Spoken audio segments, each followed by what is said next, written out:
Hello again, traders. Right, I thought this might be a good opportunity to describe what I did on this particular trade. I was explaining, I've got some friends staying with me at the moment, and I was explaining exactly what I was doing with the setup this morning.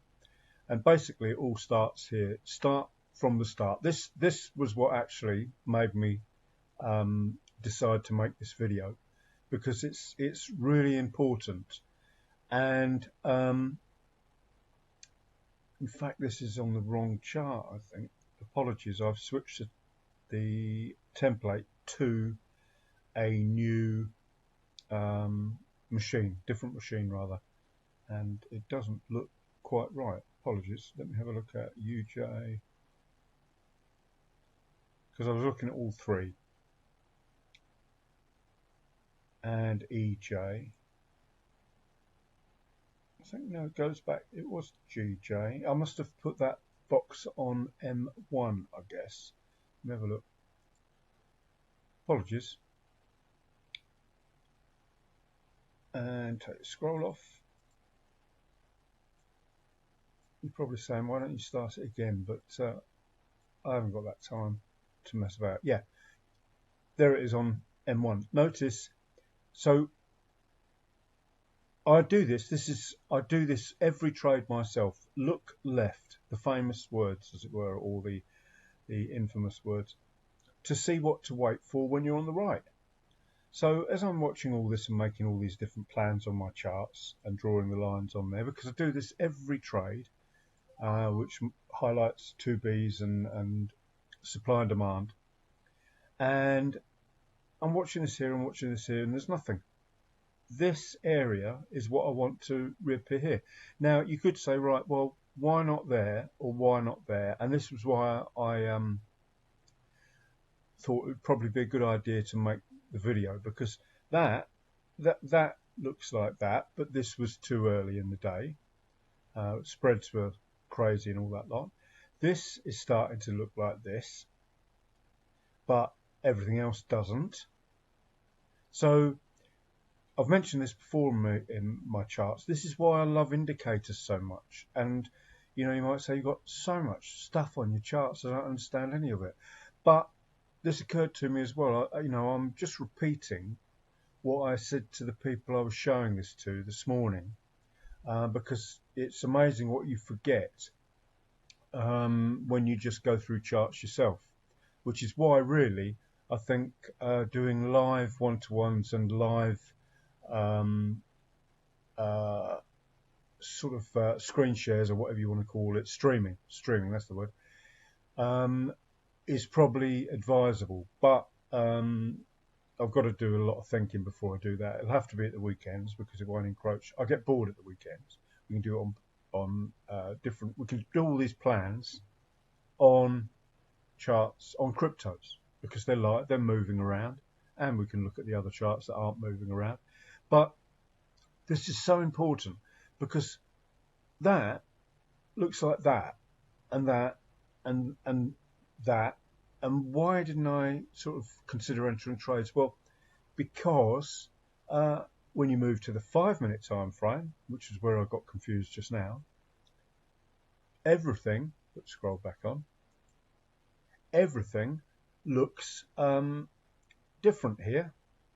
This, and this, and this, and this looks perfect. And then all those 1-minute ones I just showed you, here and here and here and here, they're not perfect at all. Now that might seem obvious to a lot of people, but when you're looking, there's nothing over here on the right hand side. You're looking at each bar and you're wondering what to wait for. That is how I time my trades. And in fact, I've started to tweak my my templates down to literally one instrument and setting the alerts and then walking away. When I was waiting for these trades this morning before I went swimming, all I had to do, I could go and make coffee, we could sit down and have breakfast, whatever. Don't have to be looking at my charts, because this will only bing bong when this is perfect, and these are perfect. This is, you know, it's all about confluences of all these really, really powerful indicators that I use. So this would have been wrong all the way around here, yet those 1 minutes might have looked a little bit right. But that is what I wait for. This was totally wrong. I remember thinking this was broken around about here, because, and especially around about here, this was wrong. This was totally wrong. This was starting to look right. But again, keeps me out, and I was telling the people this morning, it keeps me out of bad trades. You know, we all are guilty of taking iffy trades in my past, in history, and the learning process. So how have I personally worked out how to avoid iffy trades? And this is it. And this was it before this. And the RSI was it before this and this. And because this was built from this multi-time frame RSI histo alert. It alerts, it does everything. Brilliant piece of kit. And so the 3 CRs were before this even. So I learned how to trade blind, naked candles before I worked out how to add an indicator.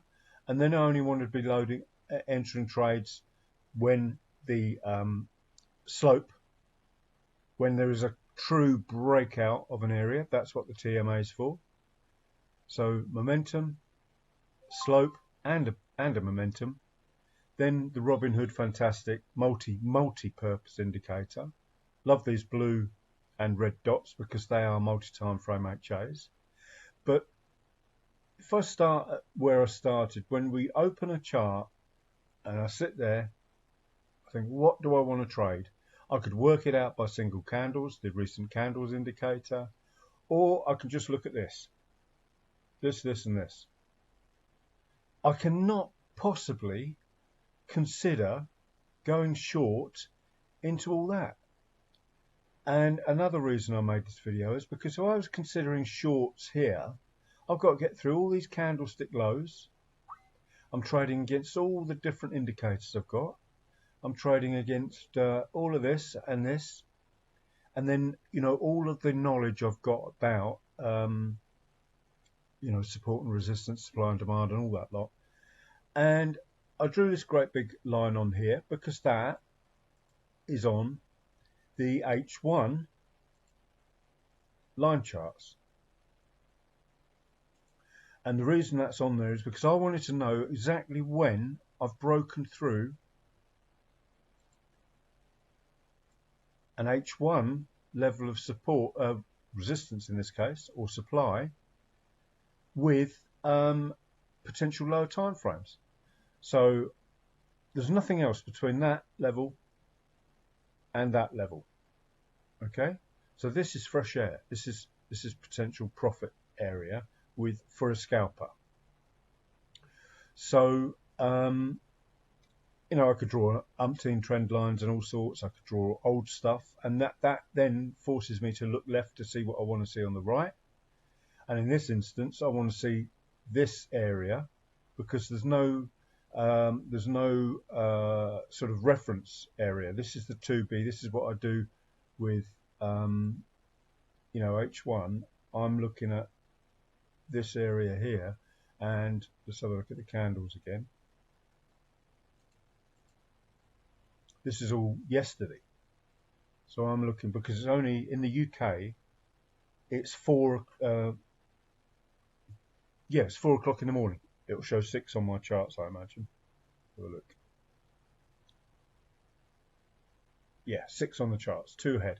So it's 4 AM in the morning. So we're only looking at this area here. I should have put a vertical on there before. And if we go down the time frame. So all of this is preparation, looking to see what I want to. This is me teaching or showing my friends how I do it, because some are traders anyway, but how I approach it. And I'm not going to go on HM1 and all that lot to go into the deepest depths of this. I mean, even this line here was drawn way before I came into this scenario. It was on the line charts again. You know, people get all anal about line charts. Oh, your line charts aren't right, or you've missed that wick and you missed this wick, and so on and so forth. I couldn't give a toss. I'll have to be honest with you about wicks. They are there. I know what they're there for, and I know what the purpose of them is. But and I couldn't give a toss about people that say, "Oh, wicks are the most important thing." In my opinion, that's just my opinion. Everything I do is my opinion, based on 60 or 70,000 hours of chart time. And a low that makes a higher high breaks the previous high, or more importantly, the high on the down move, that is true resistance, true supply. This is just minor, major supply, minor supply. All we've done there is broken a minor supply. This is the important area, which is why this blue H1 level was so important to me. So let's zoom out again. And those H1 levels. Now, all I want to see if I'm considering going long is a close above that.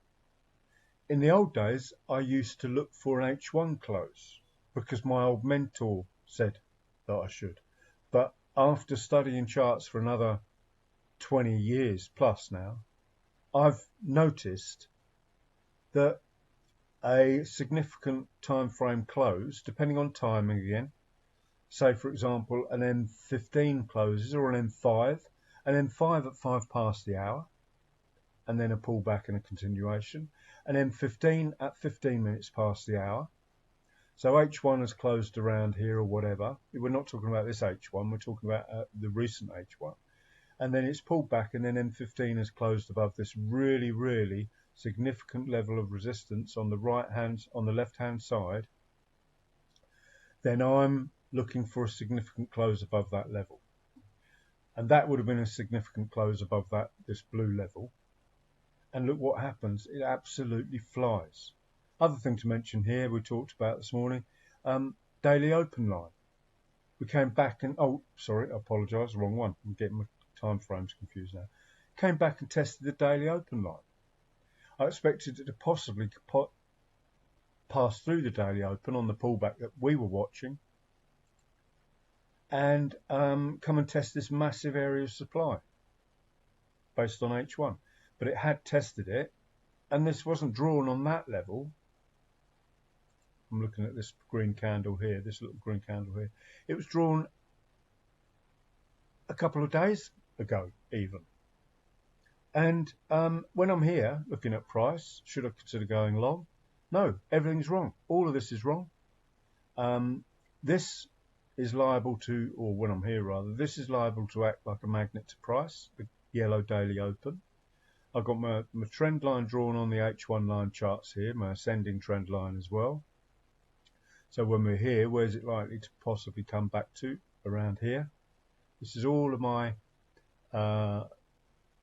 area I was watching. This was where we started first thing this morning.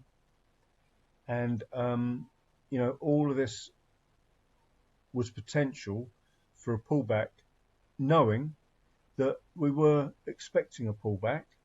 But the other thing that occurred to me that I talked about, I don't make notes, so I just think these things on the hoof, is that the Asian session, since I've come to Asia, I had no idea about the Asian session being as good as it is. But one thing that is in my mind now, whenever I open my charts in the morning, is the Asian guys love to move, make their money. The guys in the suits have got to make their bonuses, so they're going to want to move it. And so I can make my plans and know before 4 o'clock in the morning as it is now. So 3, 4 o'clock in the morning, we're going to get a move. Because the guys in Tokyo, Australia and all that lot want to make their money. Malaysia, everywhere. All those different stock markets want to make their money. So it's a double bonus for me living in this area. Get up nice and wake up nice and slow, have a shower, all that lot. None of this rushing around in the European session at 6 and 7 o'clock in the morning trying to see what they're going to do in the madness of the Frankfurt and London. Absolute madness compared to what happens in Asian session. So I know I don't want to be going short because H4 and H1 will tell me you'd be a maniac to even try and go short. I know I want to make plans to go long, and that's what I did. Scalped a few longs. So, and then got back and the runners were running and everything else did what I expected to do on the can. But that daily open, it is priceless.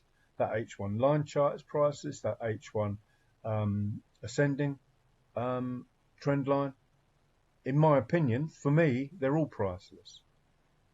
And then ultimately, on H4, it's just that so simple. Do not, when it's above zero and all like this, these the blue levels, blue bits, are the roughly, I don't think they're lined up, I haven't checked this, lined up with my HA4 time frame HA indicator, not quite, but they're pretty close. You'll notice all green and these are blue. But these are the Robin Hood off of Forex Factory, his special indicator, and I love it, but I still haven't really dug down into how it works. But I don't really use this. The arrows are on the charts, these little arrows. And I was messing around with the template this morning. You'll notice this has moved down a bit. I've reduced a few. I've taken gold out of it. You know, less is more, as they say, in terms of what you look at. But, you know, the shy channels, they're new on my charts as well. You may think, oh, what a mess. But for me, I'm watching and learning from them. They don't even enter into my head as a negative. I'm not thinking, oh my God, what's going on? Where's it going there? Because I trust them. You know, break through the middle level on the shy channel, come back and test it, boom, up it goes. You know, this is a higher time frame shy channel. So don't ask me what, because I've forgotten what it was, but it's probably, if we're on H4, then it'll be a D1 probably. And the fact that that is creeping up suggests to me that I should be looking at longs. But I haven't looked at daily for so long. Yeah, I mean, that is probably that daily, so it's daily center line. And I haven't looked at the weekly for so long either. I mean, well, I did actually, that's a lie. I looked at the weeklies yesterday. I mean, these shy channels, they are a goldmine of information that I haven't got a clue what. I couldn't explain how to use them really, but they are just there in the background. But I know that doesn't help you if you're a novice, but you know, if you haven't got 5 years under your belt, in my opinion, unless you're a genius, you shouldn't consider yourself anywhere near an expert trader. And I don't mean that in a nasty way, guys. I just mean that to say it takes years, not months, to learn to trade. So all these little baby ICTs and SMCs and all that lot flogging you their courses, they haven't got a clue what they're doing, most of them. And they're expecting, and well, stupid people are paying them. But anyway, back to this thing on the box there on M1. So the takeaway from this is how to avoid taking crappy trades by using the higher time frames. And it sounds a lot more difficult than it actually is if you forget all the crap that you're told about indicators. Apologies for swearing again. And focus on the information you're getting from the indicators. And as I said before, that reminded me, or reminded the people I was talking to, but that's what I use these every day, every trade. Sometimes trades are more obvious, but you know, you get up, you're half asleep, whatever, you're not concentrating, then do the basics. You can't go wrong. Whatever, and build your own system. Don't worry about what I do. It's more about how I do it, if that makes sense, or why I do it. And so going back to this, let's put a vertical back on there.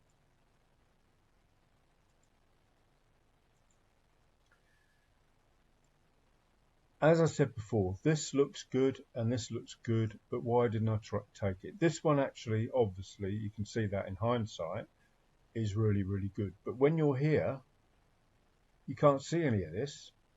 And likewise, when you're here, you can't see any of this. But what you can see is what it looks like on the higher time frame. And that's the important point of that box. And as I said before, the importance of context, So there's my blue box again now. Let's just drag this over a bit.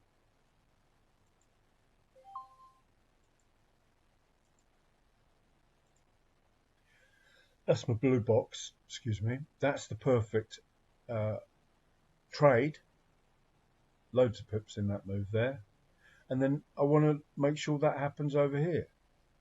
So M1, at least we've got green on, now we're on M5, so the blue box was drawn on M1.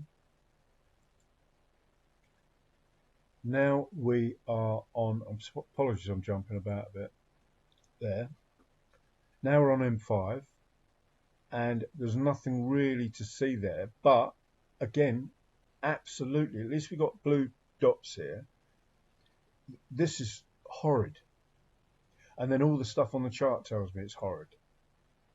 And the 3CRs. There's no 3CR up at this point. So when it comes down here, it's starting to look better. So all I would do, oops, my vertical, I'll put another vertical on there, is we're tracking this, and that's horrid, horrid, horrid by bar here. There's just nothing there.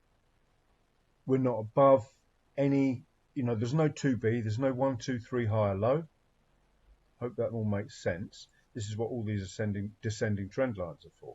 I want to be at least above these descending trend lines, and we weren't. There was nothing. Nothing there, nothing there, nothing there, nothing there, nothing there. And it only starts getting interesting. This is why I draw the trend lines on my charts in real time. And I was talking about it with the people at the time, is we still don't look anything like this, visualize that M1 scenario there, because there was no, we shouldn't have even been, we're watching this to like wait for the breakout of those descending trend lines. But then we've always got one eye on what's going on, and now it's clear. You know, if we go on a line chart, it's even clearer. That level there that happens to coincide with the daily open line is the area that we're looking for a close above, and it's way over here.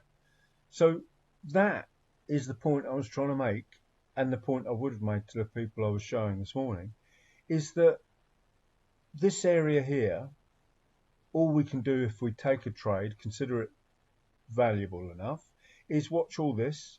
And at no point did we have an, this is M1, remember. So at this point here, and I hope at least one or two of you are watching me, still watching this.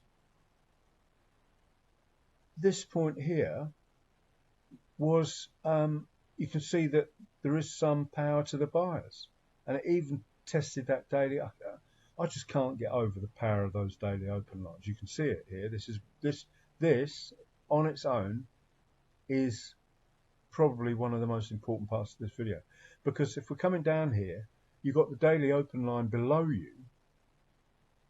This morning we're at 141 on the chart, so whatever that is, 2 hours before, 11:41, and you wouldn't want to go long, although you've got no long trigger.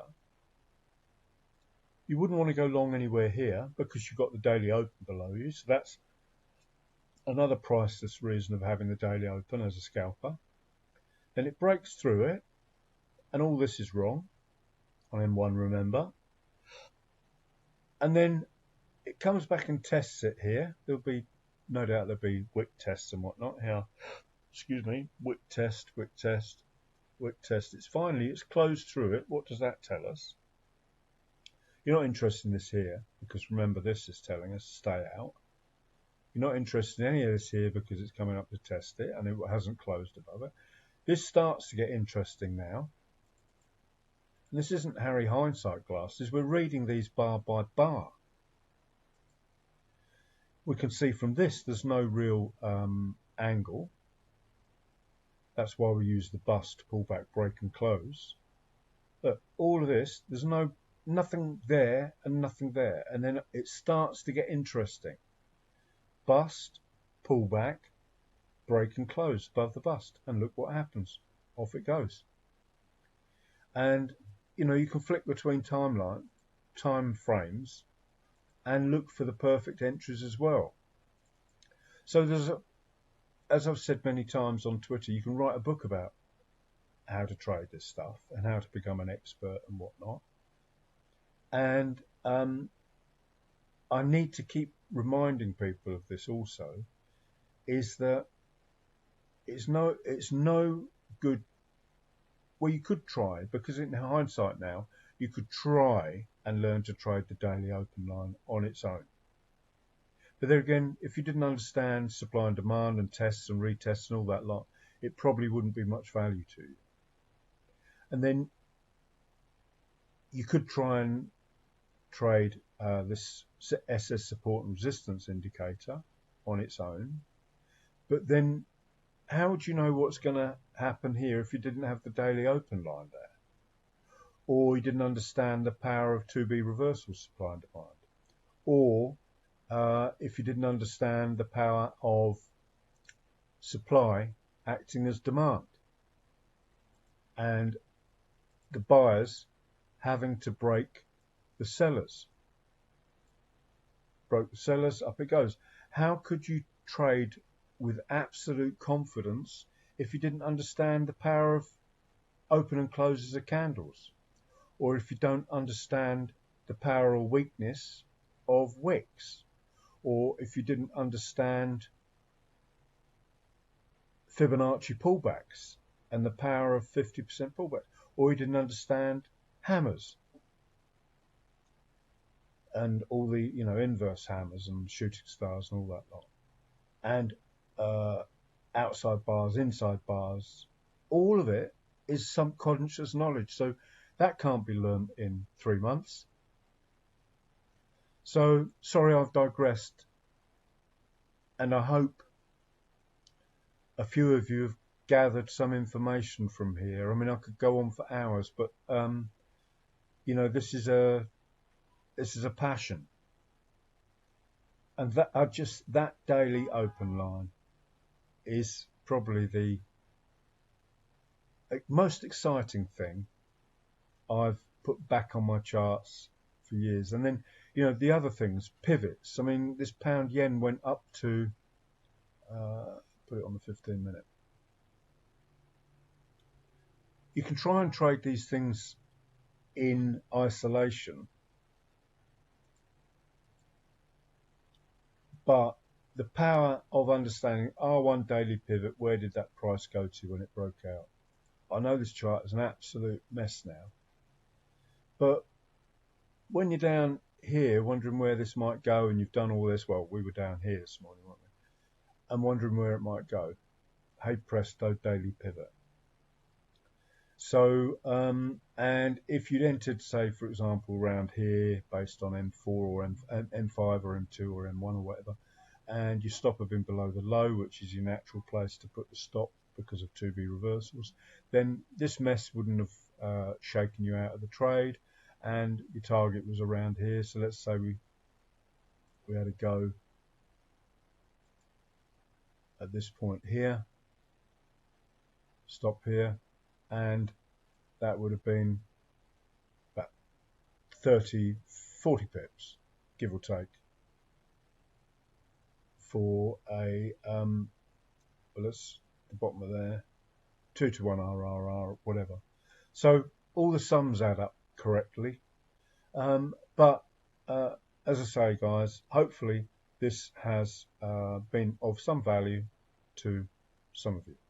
I mean, this is in the back, always in the back of my mind, but it's only the open level there. Anyway, that's it. I need to get outside and meet my friends again. I'll speak to you all later. Take care. Have a good day.